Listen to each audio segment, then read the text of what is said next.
আমার একটু কাজ আছে। একটু দাঁড়াও মা, একটু তোমার সাথে কথা বলি। না আঙ্কেল, আমার আসলে সময় নেই, থাকেন।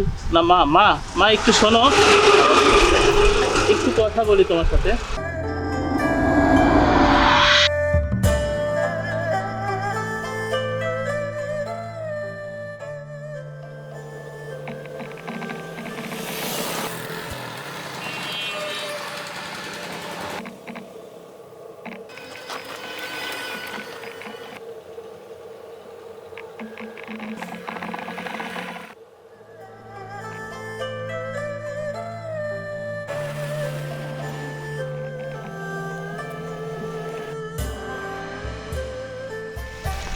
কি ব্যাপার ভাই, আপনি রাস্তার মাঝখানে ভাই, দাঁড়ায় আছেন একটু কেন? রাস্তাটা একটু পার করে দিলে ভাই আমার সময় নাই হাতে, আমার তারা আছে, আপনি সাইডে দাঁড়ান। সাইডে গাড়ি ঘোড়া আসতেছে, চলতি রাস্তা, আপনি একটু সাইডে দাঁড়ান ভাই।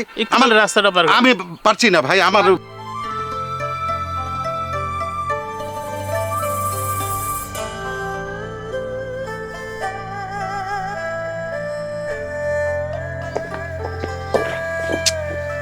ভাই একটু রাস্তাটা পার করে দিলে ভালো হতো ভাই, আল্লাহ আপনার ভালো করবে।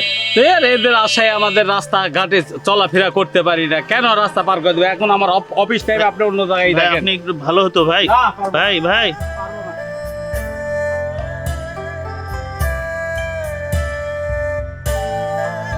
বাবা বাবা কি রে ভাই ধরতেছেন কেন? আর বাবা আমাকে একটু রাস্তাটা একটু পার আরে করে দিন দূর মিয়া, আমার কলেজ আছে, আপনি পুরো দিনটা খারাপ করে বাবা। দিয়েছেন। দূর মিয়া, বাবা।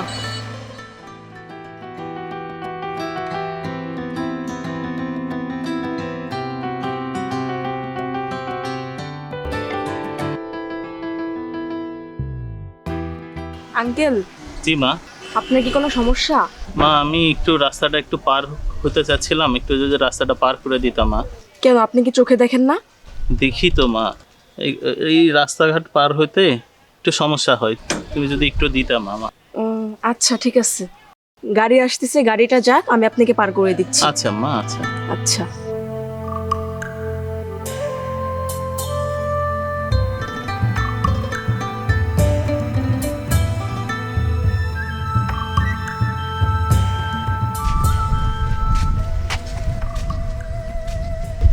আচ্ছা আঙ্কেল, আপনি তাহলে থাকেন, মা আমি তাহলে যাই, আমার একটু কাজ আছে। একটু দাঁড়াও মা, একটু তোমার সাথে কথা বলি। না আঙ্কেল, আমার আসলে সময় নেই, থাকেন। না মা মা মা একটু শোনো, একটু কথা বলি তোমার সাথে। জি আঙ্কেল বলেন। তোমাকে দেখে অনেক চিন্তিত মনে হচ্ছে, কি সমস্যা তোমার একটু বললে ভালো হতো মা। মা তোমার বাসা কোথায়? আসলে আঙ্কেল আমার বাসায় সামনেই। বাসাতে কে কে আছে? আমার বাসায় শুধু আব্বু আছে, আমার আম্মু মারা গেছে। মা তুমি এখন কি করছো? আমি আসলে কিছু করি না, আমি মাত্র লেখাপড়া শেষ করেছি, একটা জবের জন্য অ্যাপ্লাই করতেছি, বাট জব হচ্ছে না। কিছু মনে না করলে মা, আমি তোমাকে একটু সহযোগিতা করতে চাই। এই ম্যানেজার,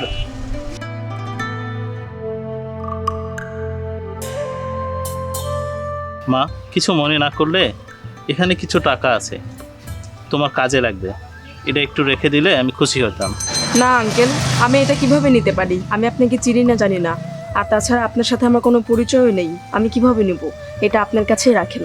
আসলে মা আমি তো এই সবার উপকার করে বেড়াই, আর এখানে কিছু টাকা আছে, এভাবে সবার পাশে একটু আমি দাঁড়াই। এই মনে করো যে তুমি আমার কাছ থেকে এই টাকাটা নিয়ে যদি তোমার মনে হয় যে এই টাকা তুমি আমাকে ফেরত দিবা, তাহলে আমাকে ফেরত না দিয়ে যারা হত দরিদ্র আছে তাদের মাঝে আবার তুমি আমার মতো করে বিলি করে দিলা, তাহলে এই ঋণটা পরিশোধ হয়ে গেল। এই টাকাটা রাখো মা, তোমার কাজে লাগবে। তোমার বাবা অসুস্থ, তোমারও সামনে চাকরির দরকার, এই মাঝখানে এই সময়টা এই টাকাটা তোমার খুব কাজে আসবে, রেখে দাও মা, আমি খুশি হতাম।